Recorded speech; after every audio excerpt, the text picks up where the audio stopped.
Imagina só a cena. Rio de Janeiro, ano de 1910. A capital do Brasil, uma cidade maravilhosa, mas que de repente se vê na beira de um conflito. Só que a ameaça não vinha de um inimigo estrangeiro.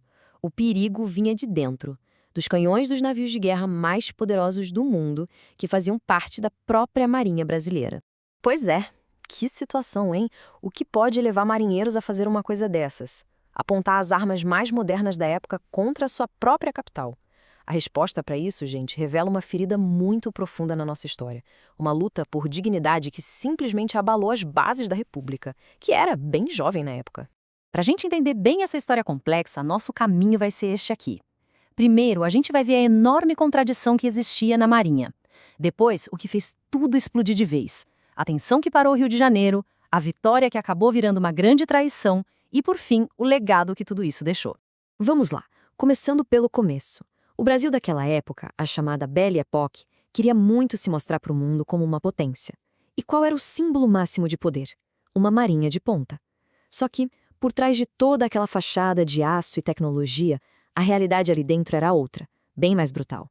E olha, não era qualquer marinha, não. O país gastou uma fortuna para comprar os famosos dreadnoughts, que eram, sem exagero, os navios de guerra mais avançados que existiam. O Minas Gerais e o São Paulo eram o grande orgulho da nação, sabe? Um símbolo de progresso, de poder, que colocava o Brasil no mapa das potências navais. Mas aí é que está o ponto central. Quem é que tripulava essas máquinas de guerra incríveis? Bem, os oficiais, a alta patente, eram quase todos brancos e da elite. Agora, a marujada, a galera que realmente fazia os navios funcionarem, era formada em sua esmagadora maioria por negros e pardos. Muitos deles, filhos de pessoas que tinham sido escravizadas. Pensa só, cerca de 75% da força. E essa citação aqui, ela é bem pesada, mas resume o que a elite da época pensava.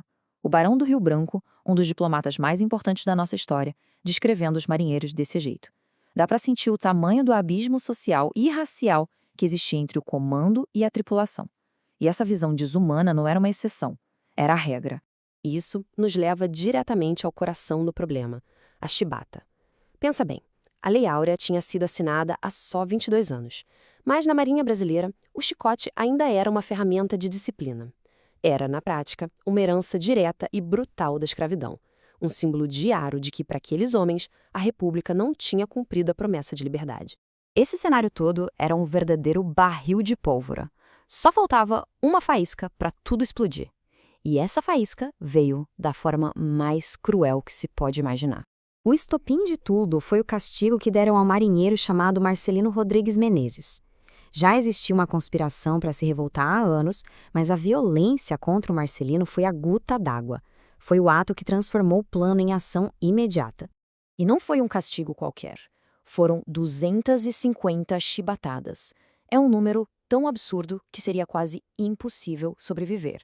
A descrição que correu entre os marinheiros era que as costas dele pareciam uma tanha aberta para salgar. Naquele momento, a paciência acabou de vez. E um movimento dessa magnitude precisava de um líder. E os marinheiros escolheram um deles mesmos, João Cândido Felisberto. Um cara experiente, um timoneiro habilidoso, respeitado não só pelos colegas, mas até por alguns oficiais. Foi ele que se tornou o Almirante Negro, o comandante daquela frota rebelde. Agora a gente entra no olho do furacão. Na noite do dia 22 de novembro de 1910, o grito de "Abaixa a chibata" ecoou pela Baía de Guanabara e o Brasil inteiro prendeu a respiração. A ação foi muito rápida e coordenada. No dia 22, eles tomam o controle dos navios mais importantes. No dia 23, já mandam um ultimato para o presidente e dão uns tiros na cidade, para mostrar que não estavam de brincadeira. O pânico se instalou, e o Congresso, sem ter o que fazer, começou a negociar, o que acabou levando à anistia no dia 26. E as exigências deles eram muito claras e diretas. Não era um motim caótico, sem rumo. Era uma luta por direitos básicos. O fim da tortura, condições dignas de trabalho, comida de melhor qualidade, o perdão pelos atos da revolta e a remoção de oficiais que abusavam do poder. Era um projeto político, uma luta por cidadania plena. Essa frase do ultimato deles resume tudo. Eles se viam como cidadãos da República.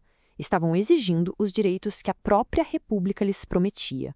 Eles não enxergavam a luta deles como uma rebelião, mas sim como um ato de libertação, quase como uma segunda abolição. No fim das contas, parecia uma vitória impossível. Marinheiros negros e pobres, aqueles que a elite chamava de escória da sociedade, tinham conseguido dobrar o governo brasileiro. Mas, infelizmente, a alegria durou muito pouco. Com os canhões dos dreadnoughts apontados para o coração do poder no Rio, o governo não teve muita escolha. A lei foi aprovada, a anistia foi concedida e a chibata, oficialmente, foi abolida.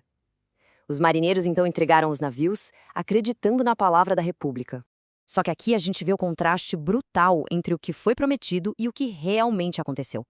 A anistia, que deveria garantir a liberdade e a segurança deles, se tornou uma armadilha. A palavra do governo não valeu de nada. A vingança da elite naval e política foi simplesmente implacável.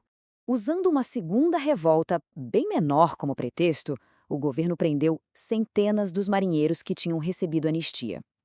João Cândido e outros foram jogados em celas na Ilha das Cobras, onde muitos morreram sufocados com cal. Outros foram enviados para os seringais da Amazônia, um exílio que era praticamente uma sentença de morte. Para a gente entender a profundidade dessa traição que mostrou a verdadeira face do poder na época, a gente precisa comparar.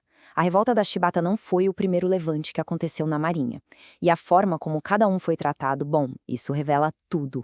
E aqui está a comparação chocante. Em 1893, aconteceu uma revolta de oficiais da Marinha, brancos, de elite.